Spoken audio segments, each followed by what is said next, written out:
여러분 안녕하십니까? 오늘도 언어 한자 학습 타자풀이 한번 해보겠습니다. 밑본자, 자 나무의 아랫단이죠. 그래서 이거 뿌리를 뜻합니다. 뿌리.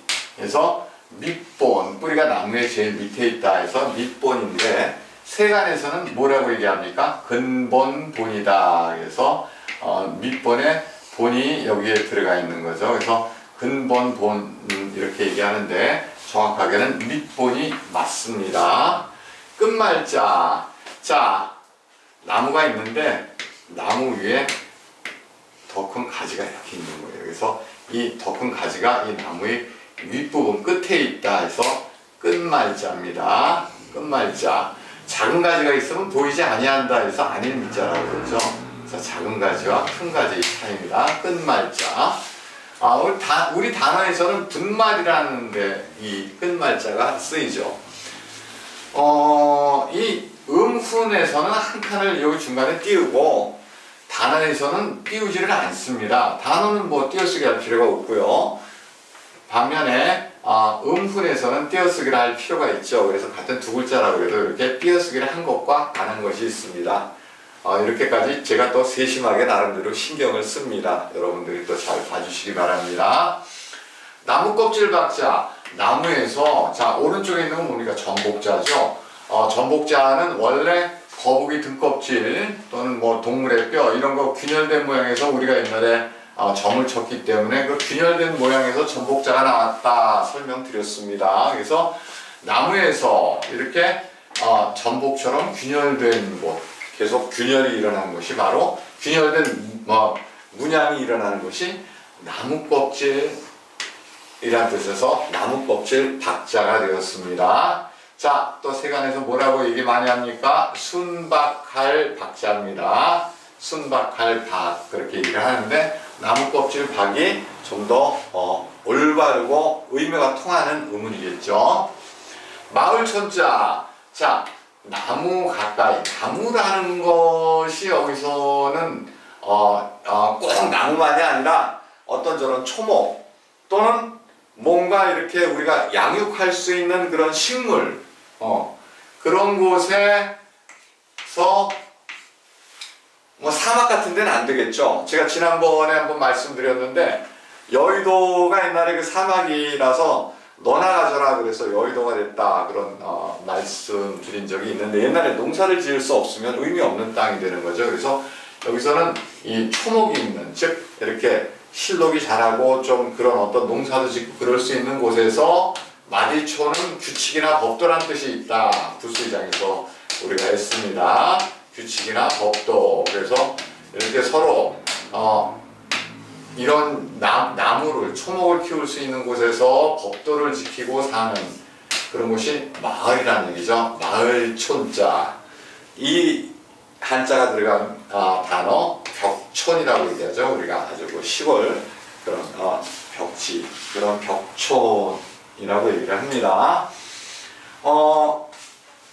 마을촌자가 사실은 우리가 규칙이나 법도, 사람들이 모여 사는데 규칙이나 법도는 반드시 필요하죠. 그래서 그런 것을 의미하는 그런 글자인데 사실은 우리가 또 보면은 인류학적으로 가난하면은 예의가 발달해요.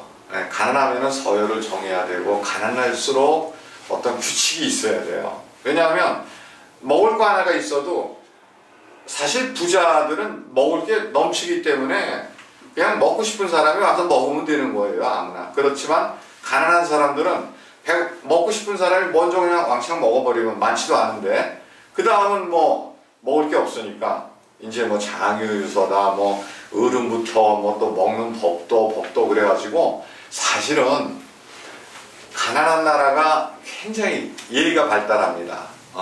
순서를 정해야 되거든요. 뭐 수박이라도 한 동이 생겼다. 근데 뭐 형제는 7이다. 거기다 뭐 부모님 계시고 할아버지 할머니 계신다. 자, 이게 이제 원칙과 법도가 있어야 돼요.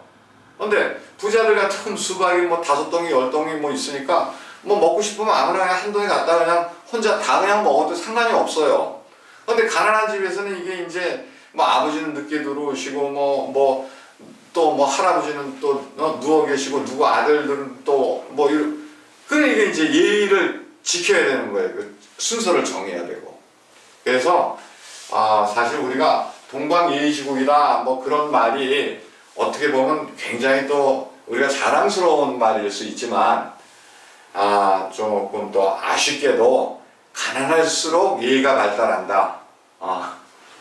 사실 현실에서도 좀 그래요. 우리가 보면 부잣집 아들이 좀 버릇이 없어요. 그리고 가난한 집 아들은 뭐가 하나 생겨도 이거 뭐 아껴야 되는데 뭐 부모님하고 나눠야 되는데 형제들 간에서도 이거 이렇게 나눠 써야 되는데 이거 나 혼자 다 가지면 안 되는데 이런 사실은 그런 배려심이 이제 예의를 만드는 거예요. 네.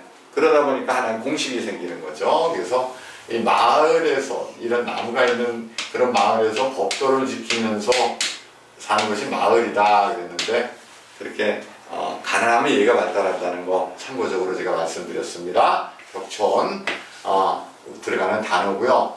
나무를 뭘로 도끼 글자죠. 도끼로 쪼갠다. 장작 만들려고 쪼개는 거죠. 쪼개서 자 우리가 분석할 때 이 글자를 씁니다. 사실 분석이 참 중요한 게 과학이라는 것도 사실은 알고 보면 분석하기거든요.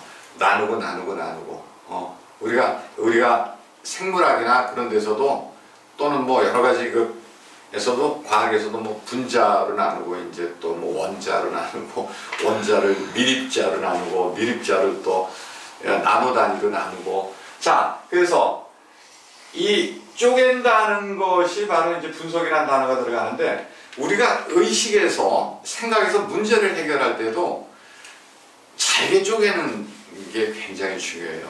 쪼개보면 가장 나를 가로막고 있는 또는 이 문제 해결을 위한 가장 어려운 점이 무엇인지 압니다. 무엇인지 알아요.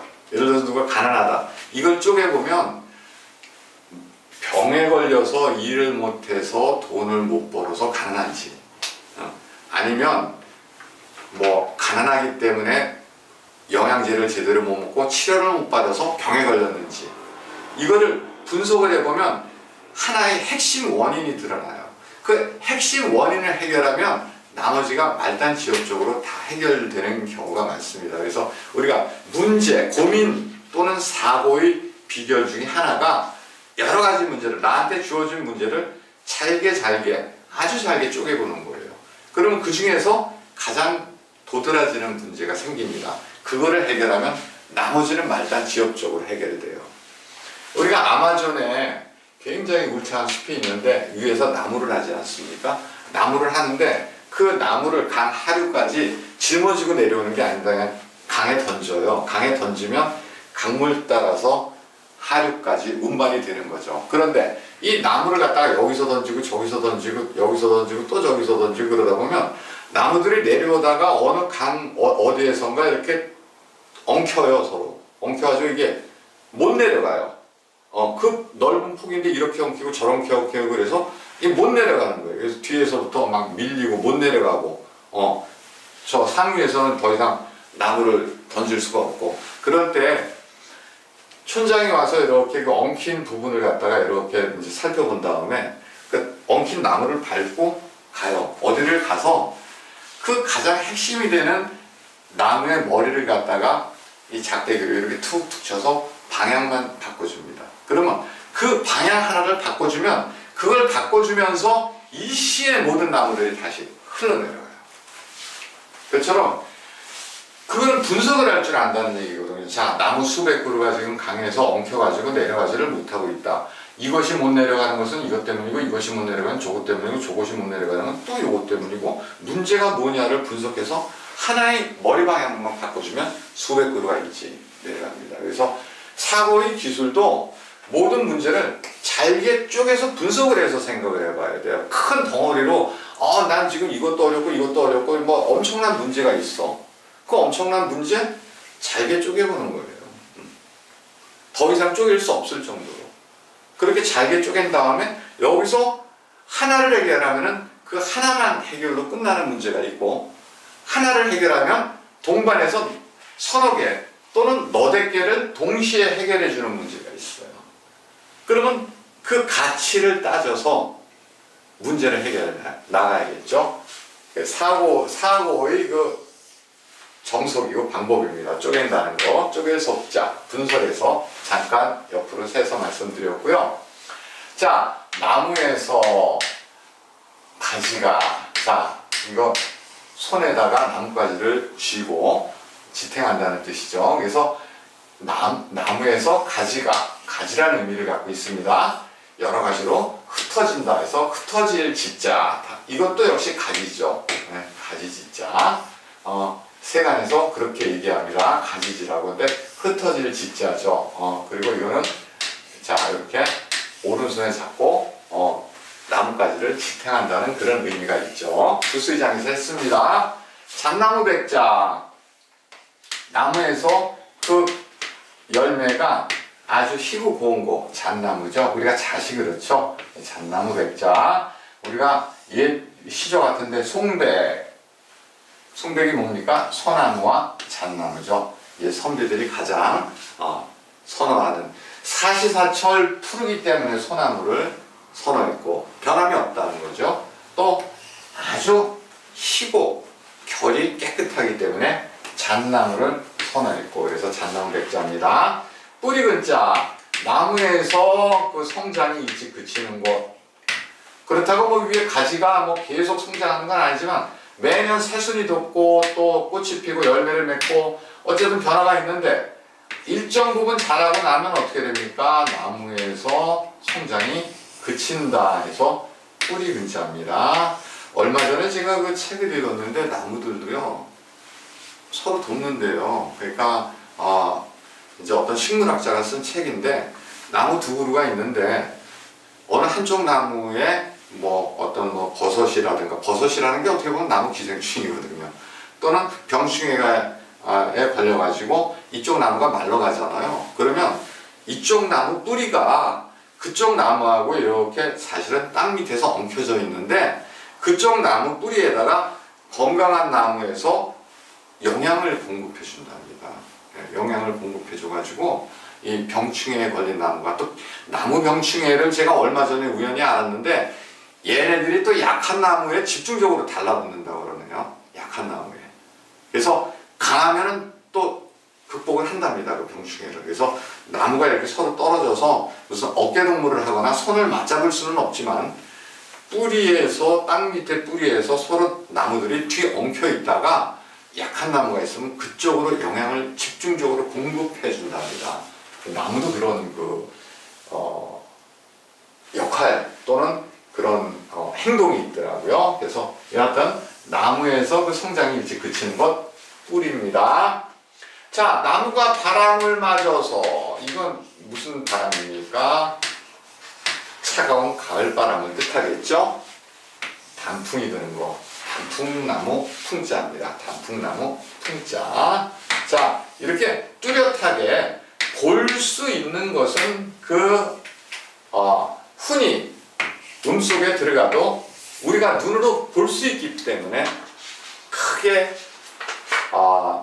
오류가 생길 거는 거의 없죠. 예, 단풍나무 풍이나 동력동이나 이것처럼 볼 수 있는 거, 예, 우리 형이하학적인 거, 한자도 우리가 필요한 것이 보이지 않는 개념을 잡을 때 필요하지 사실은 학교라든가 운동장이라든가 이것은 그 의미를 형상이 대신하기 때문에 그 형상이 개념으로서 한자의 역할을 해주는 겁니다. 그런데 우리가 한자를 알므로써 그 의미나 개념을 정확하게 이해할 수 있다는 건 형이상학적인 거, 우리가 보이지 않는 거, 우리가 보이지는 않지만은 뚜렷이 개념상 있는 거, 그것을 갖다가 우리가 한자로 알아야 된다는 얘기죠. 예를 들어서 뭐 함수다, 수학에서. 자, 숫자를 머금었다는 뜻이죠. 이게 보이는 게 아니거든요. 이런 개념이 학교나 운동장 같은 거는 그 형상 자체가 개념의 역할을 해주기 때문에 사실 우리가 한자를 이해할 필요는 별로 없어요. 그래서 그거를 제가 분명히 말씀드리고, 또 단풍나무 풍자 같은 경우도 어머니 단풍나무가 있기 때문에 그 흔히 음 안에 들어가도 크게 잘못됐다고 말할 수는 없습니다. 자, 초목 숫자. 나무가 세울 수가 있는 거죠. 세울 숫자가 들어간 거죠. 자, 나무가 세워져 있는 것. 초목이라는 얘기죠. 초목수. 자, 우리가 과일나무를 뭐라고 그럽니까? 과수나무라고 그러죠. 그래서 과수원 뭐 그런 얘기 하죠. 이 초목 숫자가 들어간 것 과숫자입니다. 제가 아까도 말씀드렸지만 음훈이 있을 때 한칸 띄우지만 단어의 경우에는 띄울 필요가 없죠. 자, 과수. 세울 숫자. 그러면 또 초목수에서 세울수가 들어갔으니까 세울수를 알아야 되는데 세울수를 알기 위해서 또 무엇을 알아야 되느냐? 악기 이름 숫자를 알아야 돼요. 자, 위에 이렇게 장식이도 있고 북이 있고 이렇게 발이 있고 받침이 있는 북을 의미합니다. 북. 근데 원래는 이게 북을 뜻하는데 북이 여러 악기의 대표가 된 거죠. 대표. 사실 북이 리듬이나 장단을 맞추기 때문에 연주에서 지휘자 역할을 합니다. 지휘자가 없는 연주단인 경우에 북 하다못해 그룹 사운드에서 지휘는 드럼이 합니다. 예, 드럼의 리듬에 따라서 다른 악기들이 따라가죠. 되게 드럼 주자들이 많이 처음에 시작할 때 가끔 그런 경우를 보셨을 겁니다. 드럼 채로 하나 둘 셋 넷 하고 쾅 하고 드럼이 먼저 나가죠. 예, 두두두두둥 하고 드럼이 먼저 나가면 다른 악기가 따라오는, 즉 지휘하는 역할을 하죠. 그래서 악기 이름 주자, 악기 이름 주자는 원래는 북을 나타내는데 이렇게 어떤 악기의 대표성을 지닌 그런 의미를 갖게 되었습니다. 그러면 북을 갖다가 북을 치면서, 그러니까 여기서 북을 친다는 것은 어떤 군대에서의 진군 같은 것을 의미하겠죠. 그리고 또 어떤 법령이라든가 여러 가지 규칙이라든가 이런 거 할 때 우리가 옛날 영화에서도 북을 치는 거를 많이 보지 않습니까? 그래서 북은 사실 리더의 역할을 해요. 좀 전에도 드럼 얘기도 했지만은, 그래서 북을 치면서 법도를, 자, 마주쳐는 규칙이나 법도라고 그랬죠. 그래서 규칙이나 법도, 그래서 북을 치면서 법도를 세운다 해서 세울 숫자입니다. 자, 악기 이름 주자 북을 나타내죠. 북을 치면서 법도를 어떻게 해요? 세운다. 그러면 나무를 쭉 세운 듯이 이렇게 자라있는 거 초목이다. 이런 뜻으로 이해하시면 되겠습니다. 자, 오늘 여기까지 하고요. 또 저는 다음 시간에 계속해서 찾아뵙겠습니다. 감사합니다. 잠깐 제가 전할 말씀이 있어서 수업 끝나고 첨언을 합니다. 제가 이 수업을 쭉 끝내고 보니까 우리 교재에 있는 글자 중에 오얏나무 리자를 빠져놓고 있네요. 그래서 다음 시간 처음에 오얏나무 리를 설명을 하겠습니다. 그래서 그 점 양해 말씀 드리려고 이렇게 첨언을 합니다. 죄송합니다.